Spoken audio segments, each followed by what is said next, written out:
Hello, and welcome to Enlightened Empaths, your community for the spiritually awakened. We hope you guys are doing well and having a great start to your week. On this show's episode, we're going to talk about something called toxic positivity. Now, this was a phrase I had not heard before. I was scrolling through my Facebook feed, and a friend had shared an article on this. Have you heard of this before I sent it to you, Denise? I hadn't. I hadn't heard of it before. Oh, good. So I'm not the only one. So I don't know if it's new to us or if it's just a newer term, but I read this article and I thought, oh my gosh, I know these people. I know what this is.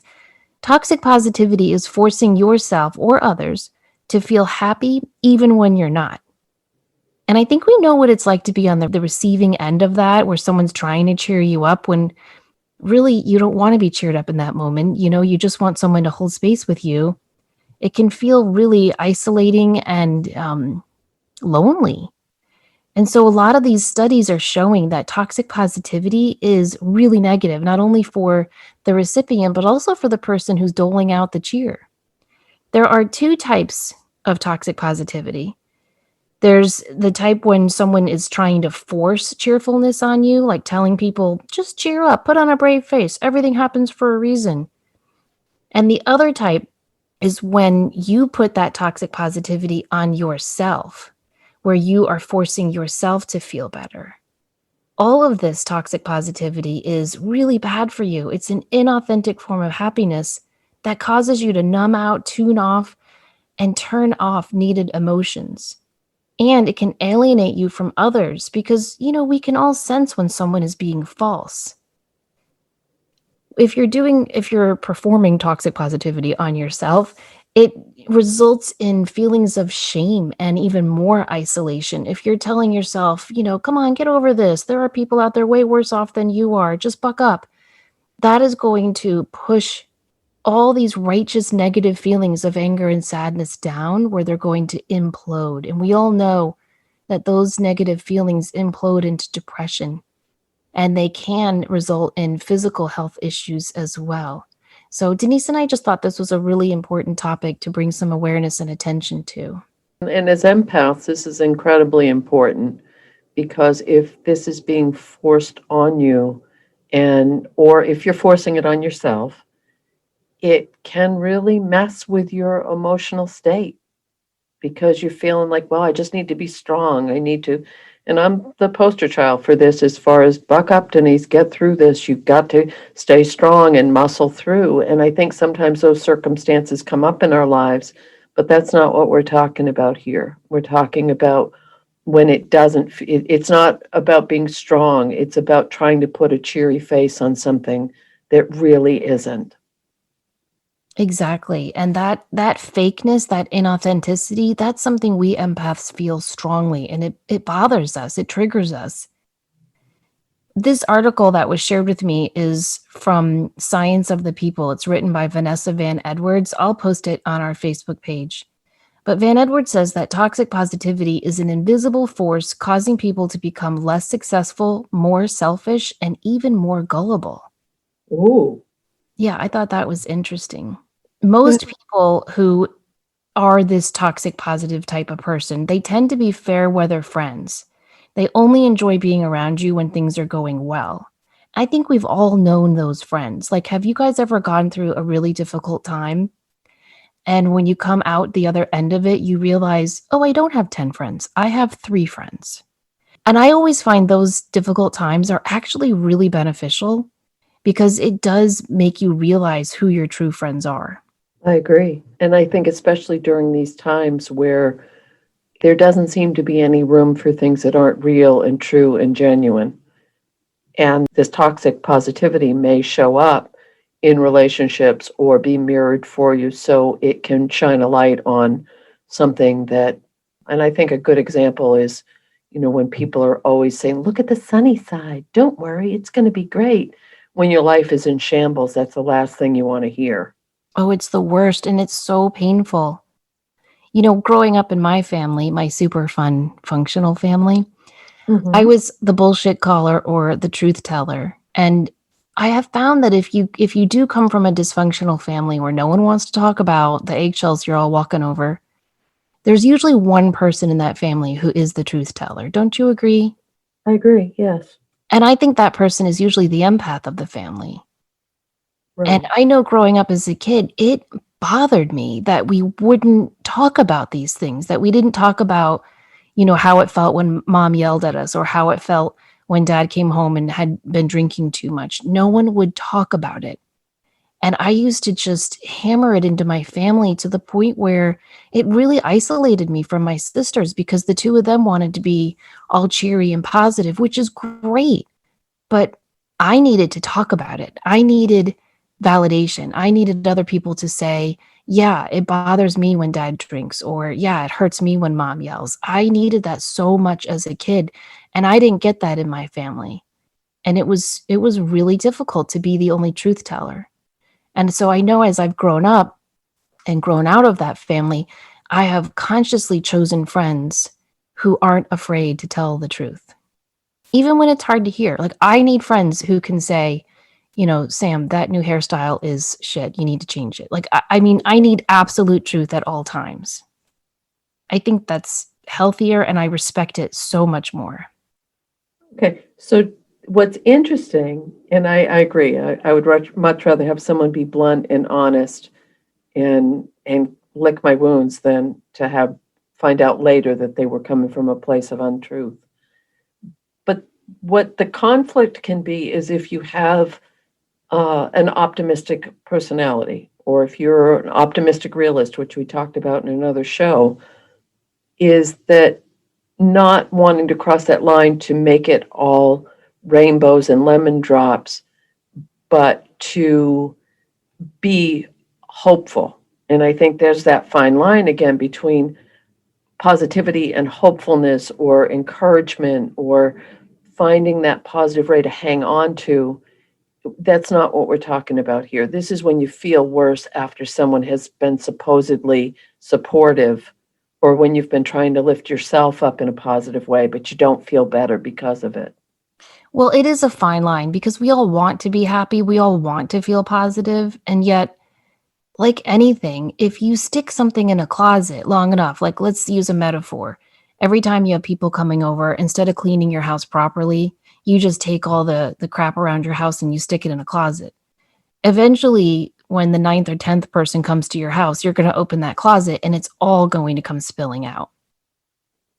And that's what happens when we take these righteous emotions of sadness and anger and loneliness and isolation and feeling misunderstood. When we shove all those down in the closet of our subconscious, they're going to spill out in other ways.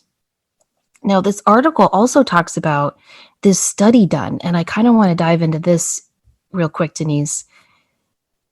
In 2008, this lab did a study where researchers took kids and they asked them to locate a simple shape in like a really complicated picture.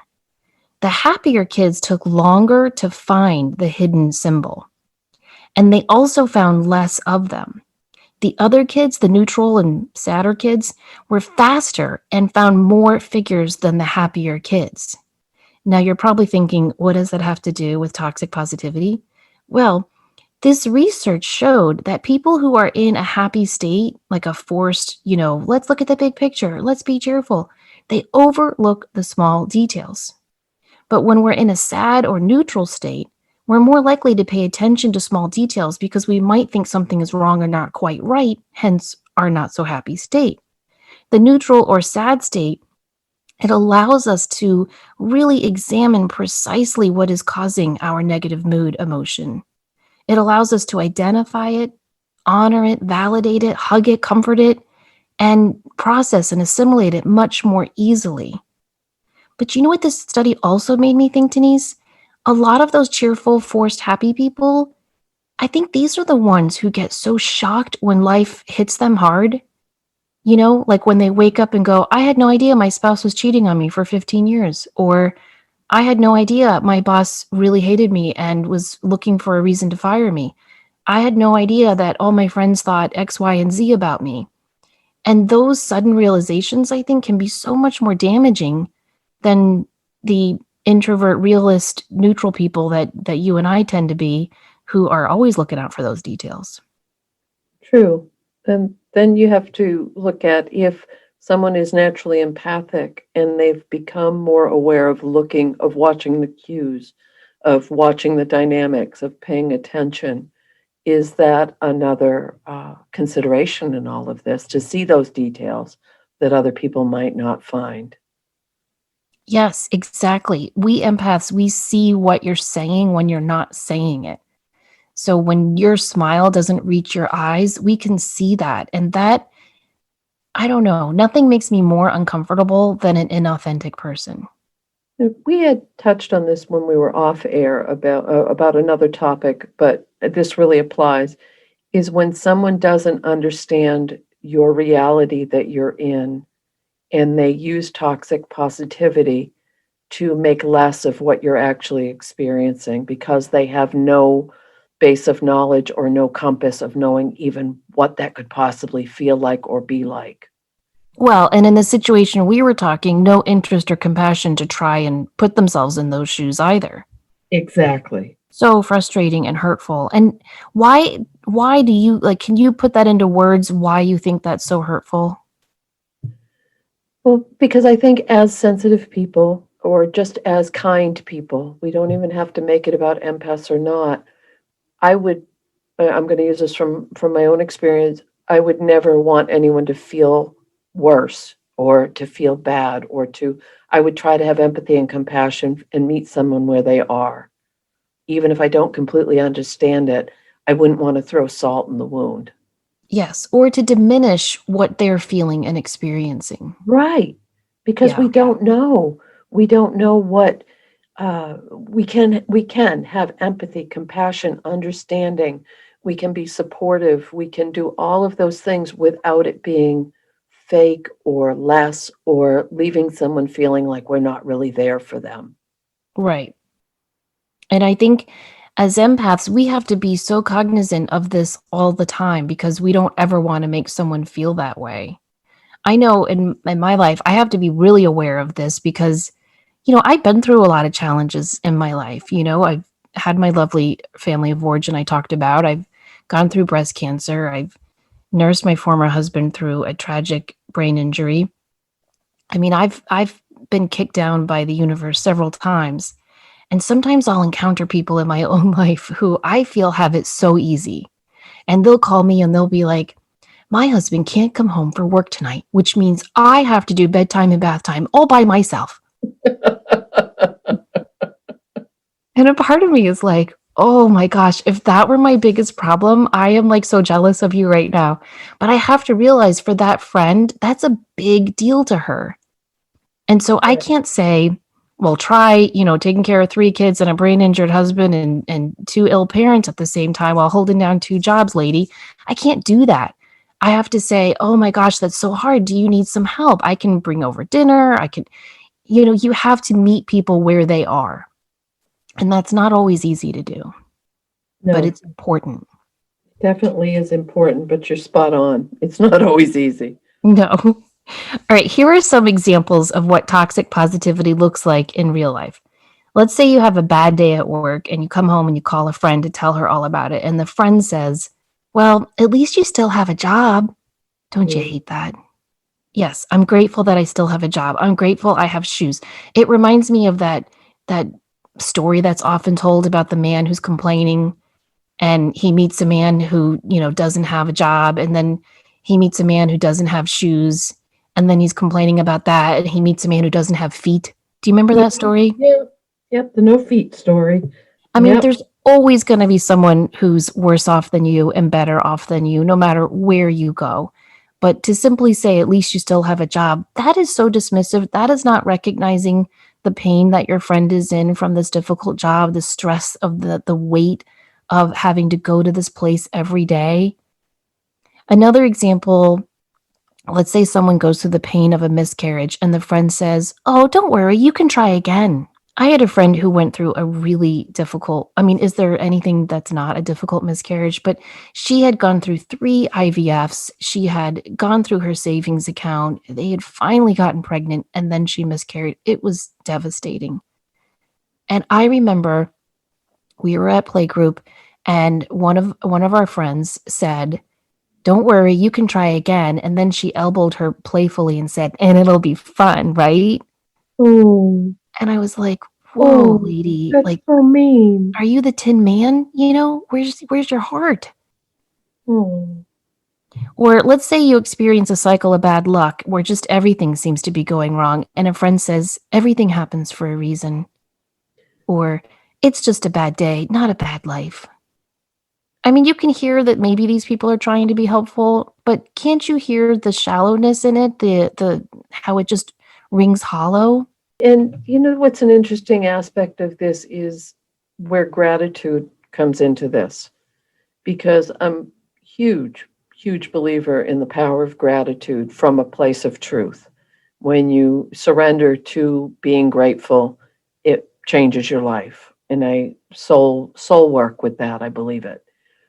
That's different though, because you can be grateful that you have a job, or you can be grateful that you have a roof over your head, or you can be grateful for having your feet. And for the example before, that's not what we're talking about here. This is totally different. This is when you're not. You nailed it beautifully when you said when it's being dismissed of what you're experiencing or what you're feeling, as if what you're going through isn't as much or as deep or as hurtful or as intense as what it might be. Similar to, I had a friend years ago and single mother, and I was juggling and really going through some dark stuff. And the person had no children, so couldn't really understand what my life consisted of, and would make these little quips about, oh, it could be worse. Look, you're so lucky. They're healthy. And I didn't need to hear that right then. I was grateful for that. I was aware of that. I prayed every day for that. But this is different. This is when it's almost that your worth or what you're feeling isn't as important. Yes. And again, I know I always compare everything to school, but think about like a physicist professor who's listening to a kindergartner cry that they can't remember how to spell cat. That professor might be like, really? It's CAT. But for that kindergartner, it's the biggest struggle and stress in the world. And for us to diminish anyone's pain, if someone looks at a single mom and they're like, oh, you can't go out with us tonight. All right, well, get a babysitter next week.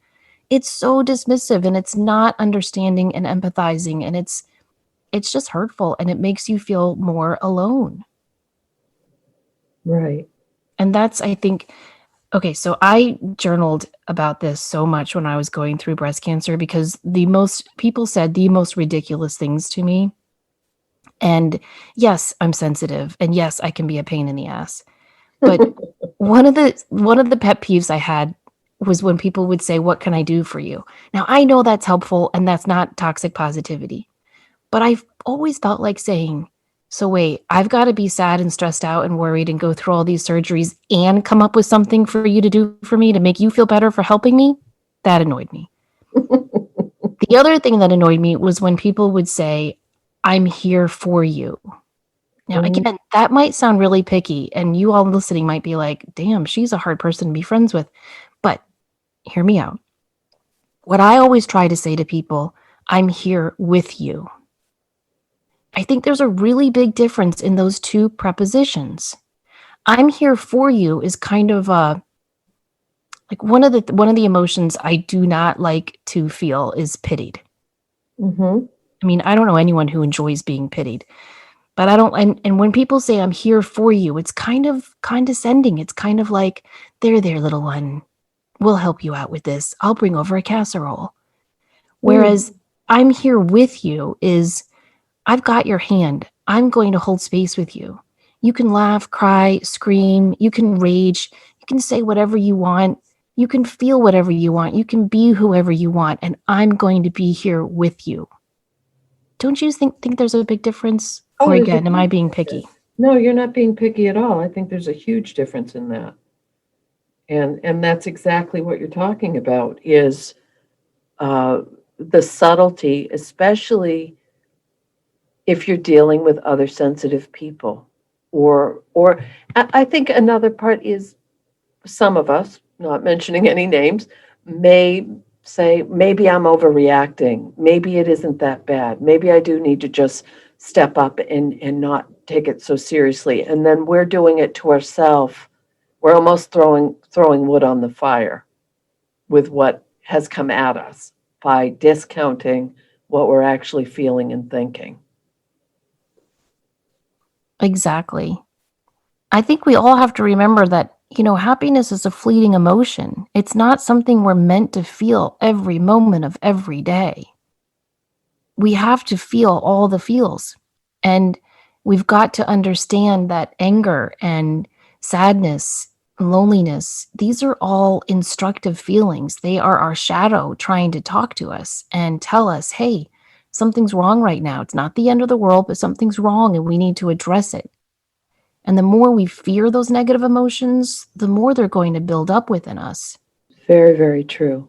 So, some of the ways that are signs of personal toxicity, what would some of those be? Well, personal toxic positivity, I think, is almost worse than, the fair weather friend, because this is where we're not being a good friend to ourselves. So if you are someone who tends to hide or mask your true feelings, you might be being toxic to yourself. If you tell yourself to just get on with it and just stuff your emotions or dismiss them, if you feel guilty for feeling anything but positive and happy and joyful, you might be a toxic positive person to yourself. If you minimize other people's experiences with feel good quotes or statements, or if you try to give someone or yourself, especially yourself advice, instead of just validating what you're really feeling, if you shame yourself or judge others for expressing their emotions, you might have some of this toxic positivity. If you just brush things off that are bothering you and say, it is what it is. My dad used to say, I am what I am. And, he was joking because that's what God calls himself to Moses, right? But it always annoyed the crap out of me because I would say, like, okay, but we're here to grow and evolve and transform. So don't just accept that. And so he would always say, I am what I am. And he'd just shrug and brush off whatever emotion he was feeling. I know people who say it is what it is. And that bothers me just as much too. Yeah, it is what it is. But let's talk about what it is. Let's not just put it in a corner and slap a label on it. Let's talk about it. But a lot of these things that are on this list that we'd be doing to ourselves may have been defense mechanisms or protections that we put in place so that we would feel safe or so that we wouldn't be ridiculed or ostracized or it's almost what I'm seeing in my mind's eye. It's almost like a Wonder Woman shield that we would use to deflect more pain coming at us. And then it becomes a learned behavior and a default position rather than, uh, allowing ourselves that. So I'm thinking, we've done shows on narcissism, we've done shows on optimism versus pessimism, we've done all these different things. But if you've been programmed from a young age that this is how you can survive or this is how you can navigate certain people in your life, maybe even just becoming aware of that would be a first step in how to break the cycle. I think that's an excellent point. I know, being raised by a narcissistic mother, narcissists definitely have their favorites and they're not afraid to let you know. My mom always favored my oldest sister, and she would say, she always comes home from school so happy and joyful. Why can't you be more like her? And I'd come home from school and I'd be so sad by the state of the world, by that kid Derek, who was always bullied by everyone in my class, or by the teacher who had constant snowfall of dandruff. And I used to worry about her so much. And my mom, she just couldn't understand me. And she would always tell me to be more like Tara.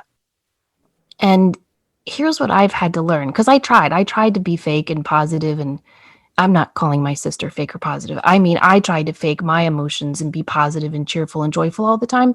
It didn't work for me. And what I've had to learn is that what protects you as a child can break you as an adult. Mm. That's very, very poignant. Which is why I think what you said is so true. Being aware of, okay, stuffing all these emotions down might have been survival back then, but this is now, and I need to unpack all of these emotions. Just pick one of these because we can give Yes. all these examples. It doesn't have to be all of a sudden you're all in, and it just even because my personal opinion, this is deep shit. This is not just everyday stuff. If you're at the point where this is how you navigate life, or you've had to protect yourself, or you continue to, taking one of these and then working with it and then working on to the next. So it might be hiding or masking your true feelings, finding someone you feel safe enough to be vulnerable, or safe enough to speak your truth, or strong enough to not hide and say that really hurts my feelings. I think that's important to not feel that we have to hide what we're really thinking, feeling, or being. Well, this is such an interesting point you bring up because this article, which again, I will post on our Facebook page, when it gets to the bottom and it's talking about, like, how can you avoid this or help this? One of the things it recommends is finding introverts to befriend. I was like, finally, we're getting our day. And it said that introverts tend to be more realistic and more empathic and tend to focus on, I think the article called them bad weather friends, meaning they will be with you through the good weather, the fair weather, and especially the bad weather. And I just thought it was so interesting. I don't think I've ever read an article that said, find introverts to be friends with. No, but it makes sense. It It makes does. a lot of sense. Okay, now you were saying this is deep, heavy shit. So I have a question. I would love to hear from our non Christian listeners. So any Jewish or Muslim or Buddhist or atheist, agnostic listeners, Hindu listeners, because a part of me wonders, Denise, if some of this toxic positivity is rooted in the Christian culture. Oh, I think so. Do you? Because I feel like so many times when I've sat in church, it's like the message is always we have to be so servitude in our energy and meet God on our knees and beg for his approval and be so grateful for the crumbs that are tossed down to us like manna from heaven. And it feels like we're shamed for wanting to ask for more. And it's not like I've never seen a priest, a pastor, a minister stand at a pulpit and say, you should feel shamed for praying for yourself. And yet I've often received that message in the subtext. Have you? Yes, and I'm thinking about when I was younger, highly sensitive, practicing Catholic, and I also was pretty. I took a class in college about Bible as literature, so the stories of the Bible and all that stuff, and it was such a conflict for me internally because what I sensed and felt and knew to be my own truth was seen as not a good thing in the organized religion in the church. That's I think a lot of us have experienced that conflict. I wonder if some of the collective teachings of organized religion is your emotions are not worthy. We only take positive emotions here. That's your ticket to heaven. And I wonder if we unpack some of that within ourselves, if we'll be able to remove some of this toxic positivity that we experience for ourselves. I know every time I have a sad day, an angry day, I think, all right, Samantha, you've got to get out your gratitude journal. You haven't written in that in a week. Write down some things you're grateful for. And it's so false. I can't do it in those moments. I'll open up the book and I'll write down, like, I'm grateful this day is almost over. I'm grateful there's a pint of peanut butter chocolate ice cream in the freezer, goddammit. Like I just can't I can't feel it. And it doesn't feel authentic to me. All the research I've done on shadow work and the ego and all of that heavy stuff has shown me that anger is really a positive force. It's the opposite, or I don't know if that's the right word. It's the driving force of passion. So if we lose our anger, we're going to lose our passion. If we lose our sadness, do we lose some of our empathy? I just feel like these negative emotions are important and worthy. Oh, without a doubt. We have to feel them all. That's the blessing and the curse is we feel them all. And anger can be a beautiful, beautiful stepping off point and catalyst for switching up some of these things we're talking about. Is when you just say, I've had enough and I'm not doing this way anymore, or I'm not going to treat myself this way anymore. That can be huge. That can be huge. And something I'd like to say, just for anyone who might be really resonating with this, one of the things that has always been difficult for me, because like I said, as a kid, we were taught to tamp it all down and be the perfect family. And as long as everything appeared beautiful, everything would work out. And so I had to really learn how to befriend these negative emotions. And it wasn't overnight. It took a lot of time, a lot of reading, a lot of practice, a lot of trial and error. One of my biggest fears, Denise, was if I tap into these repressed negative emotions, will it ever stop? Mm-hmm. Right? Have you ever felt that? Like, if I embrace my anger, am I going to walk around like an angry bitch all the time? Or if I unlock my sadness, am I just going to have to buy stock in Kleenex? Mm-hmm. And I just thought, well, I have to do this because if I don't, I'm going to get more health issues. I really think that's behind a lot of the things behind my breast cancer. And so I did. I just embraced my sadness. I embraced my fear. I embraced my anger. And I just want to tell everyone that there will come a time when you put down the Kleenex. I mean, you'll pick it up again, but it's not like you're going to drown in these emotions if you open up that closet door.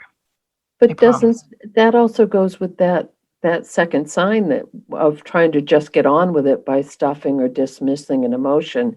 It has to manifest somewhere. It's going to show up either physically, mentally, or spiritually somewhere in your life or it's going to keep coming back.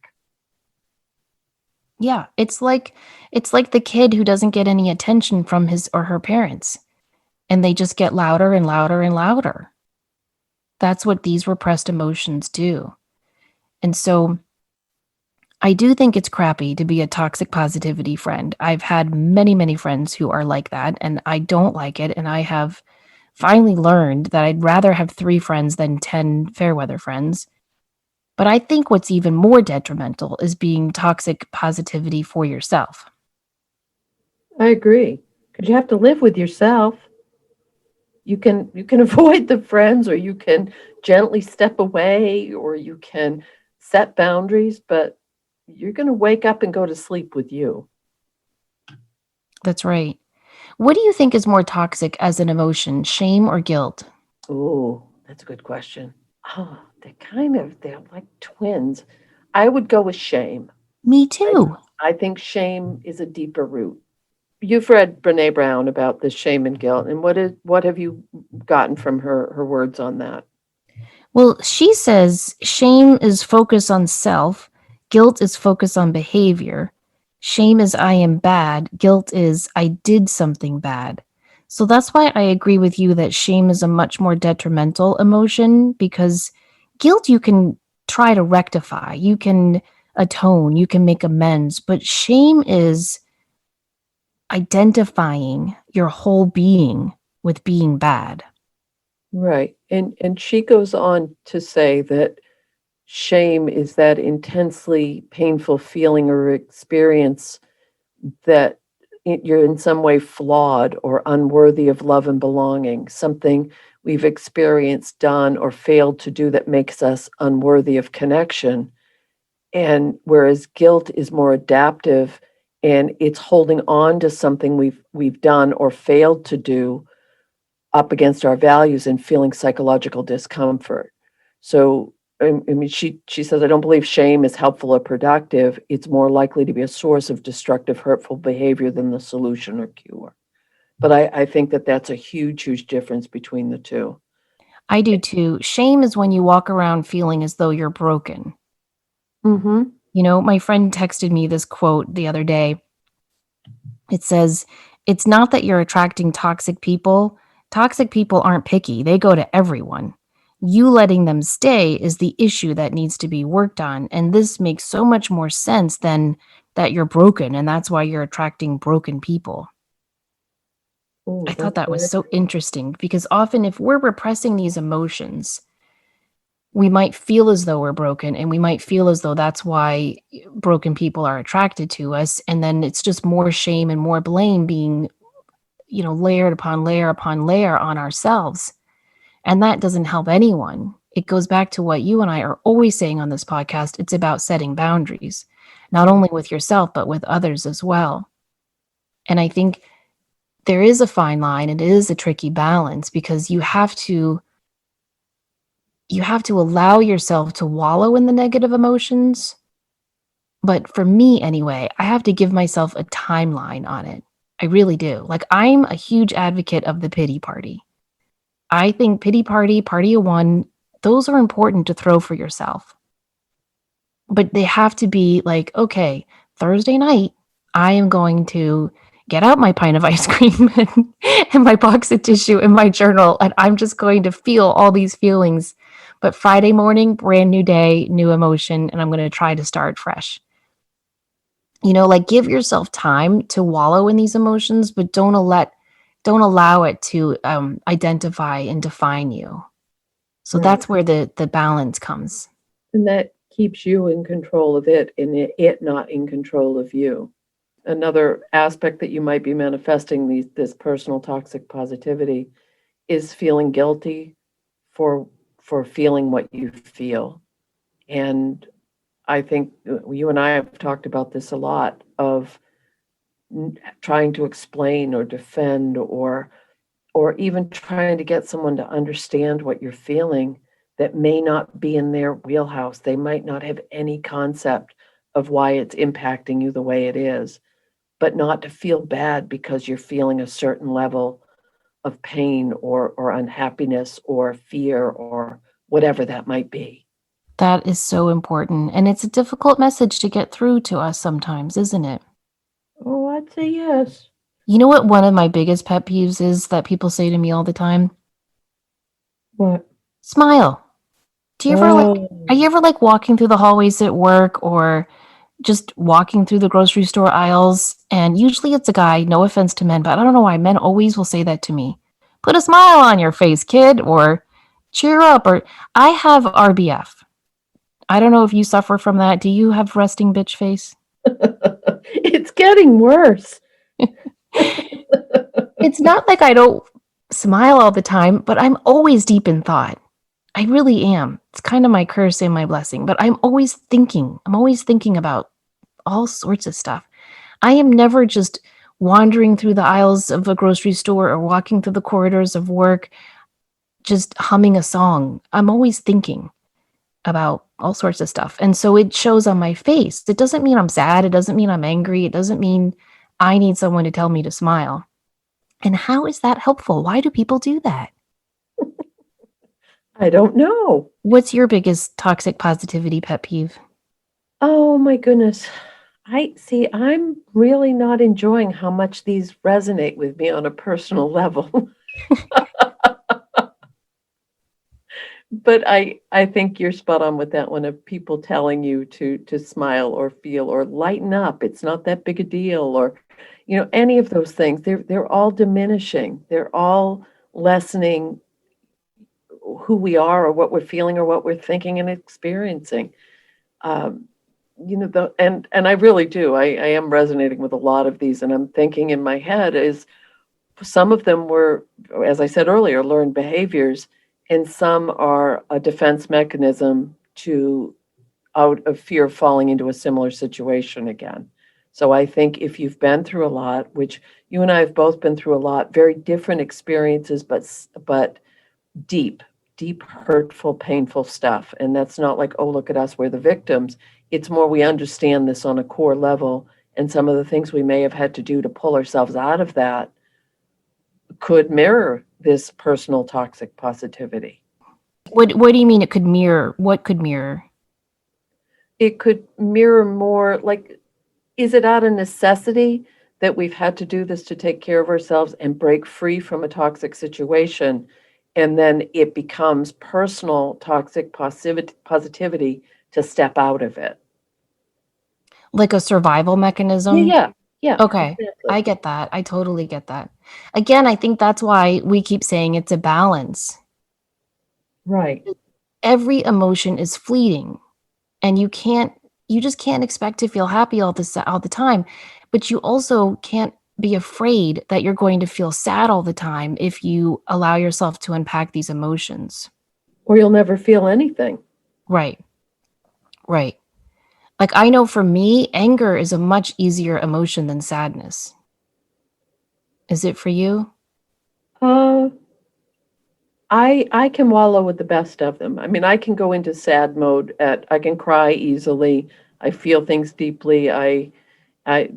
That's not a problem. I can feel it. But anger, like true anger, scary anger, uh, I think because I grew up with a lot of anger around me, I'm really cautious about that because it's a fine line that you can step over. I don't I'm, mean true scary anger. I mean, like, I remember every hurtful thing anyone has said to me. I hold on to that stuff, and I oh, can recall it at the, snap of a finger, right? hmm. And it will make me angry. Like, I remember when I was first diagnosed with breast cancer, a friend said to me, "Oh, well, it's stage 1, so that's not even really like cancer, is it?" Oh my. Yeah, it pissed me off and it hurt me, and that was years ago. I Every time I see her, I remember that phrase. That's not good, and yet I know that that anger is protecting me from the sadness of knowing that I have this friend who is so dismissive. Right. So I don't mean like scary, yelling, screaming anger. I mean that righteous, indignant, um, I'm right, you're wrong anger. That's Oh, very much more of a protective feeling for me than, oh, this makes me so sad that, you weren't here for me or with me when I was going through this diagnosis. And I think that anger protected me as a kid very, very much. And that's what I'm learning to break. see, I can go into shadow world with that. Like it will drift away and I'll let it go and I'll be like, oh, that was a terrible thing, but now it's not here. It's gone. And it's not in a denial sense. It's more, I'll feel it, I'll experience it, I'll cry, I'll get upset, I'll get angry. And then over time, it dissipates and just blends into shadows and it doesn't hold me anymore. It doesn't hold you anymore. Wow. See, for me, I'm such a naturally forgiving person, and I don't mean that like, "Oh, I'm so amazing. Everyone call me Saint Samantha." I just mean I think as empaths, we're all naturally forgiving because we can easily put ourselves in other people's shoes. So it's very easy to, like, for that with that friend, I could say, "Well, gosh, she's never gone through anything really difficult, and she probably was genuinely just trying to cheer me up." And then I'll just forgive it. But in the past, when I've done that, then that friend turns around and does it again and again and again. And it's like that, what is that thing? Shame on, what's that thing? Fool me once, shame on you, fool me twice, shame on me. Right. So then Well, I feel, I'm not saying I'm not a slow learner, and it took me a lot of times to get to that point. Not at all. no, I'm not saying that either. I just mean I feel like if I let that stuff go, then I'm opening myself up to be hurt by that person again. Oh, okay. I see that perspective. So that's why it's like a protective emotion for me. That makes sense. And that's why I think it's important to identify what emotions are protecting you. Yes. Is it anger? Is it shame? Is it guilt? Is it sadness? What anger is comforting you? I mean, what emotion is comforting you right now? Right. But And to that, feel it and not minimize it. yeah, exactly. Let it be heard and let it work within you to transform you rather than pushing it down. Now, one of the things that all the research on toxic positivity shows is that rather than searching for happiness in your life, in your day, in your relationships, what you should do is search for meaning. And again, just like those two prepositions with and for, I think those two words are so different, happiness and meaning. One is lasting, and deep and profound, and the other is bubbly and wonderful but fleeting. And so I think if we all try to find meaning in our day, meaning in our rituals, whether it's prayer or meditation or just cooking a meal for a family or ourselves, if we try to find meaning in our work, even if you have like a very boring job, you do the same thing every day, you can find meaning in that with your relationships with coworkers. I was the cookie lady at work. I always brought cookies to my department, and you know, I loved that. I found so much meaning in bringing joy and cookies to people on a Friday when they were ragged, grading papers and essays. So wherever you can in your day, in your work, in your home life, find meaning. I think that's going to lead to more of that lasting positive energy. I agree, because happiness can be a choice. You can find joy in something if and that to me goes hand in hand with finding gratitude, because gratitude often fosters a deeper sense of happiness and peace. I also think that everyone has a barometer within them that they naturally fall to. Oh, very much so. And I think understanding your barometer and embracing that is really important. Like, so I think my barometer tends to be pretty positive and happy. I think yours is too. Have you ever been going through a difficult situation and you wake up and you're really happy and then you kind of feel guilty for being happy because this chaos is going on? Sometimes, yes. See, I I think that's because I think that's a sign that your barometer is more towards happiness. And so, just on the flip side of what we've been talking about, I think it's important as well to not push down happy feelings when you're going through a difficult time. but also not to buy into, if you have a Debbie Downer in your life, to buy into that negativity. Yeah. That's it's all hard stuff. It really, really Oh, is. But I do think it's important. Like I missed the show a couple of weeks ago because my dad, who has Alzheimer's, went missing and it was a big deal. Police were called. He's fine. He's safe now. But it was just a really stressful week. And in the middle of that, I just found myself, I was looking at YouTube videos with my kids on the couch and we were laughing so hard that tears came out of my eyes over these silly makeup tutorials. Anyway, long story. But in the middle of me laughing so hard with my little pumpkins on the couch, I felt guilty. I was right. like, "Oh, my dad was like lost and alone today and we've got to find a whole new system of taking care of him." And here I am laughing. And I don't think that's healthy either. I think we need to allow ourselves to feel joyful even in those chaotic moments. But that probably saved you in that moment, Oh, for finding that, sure.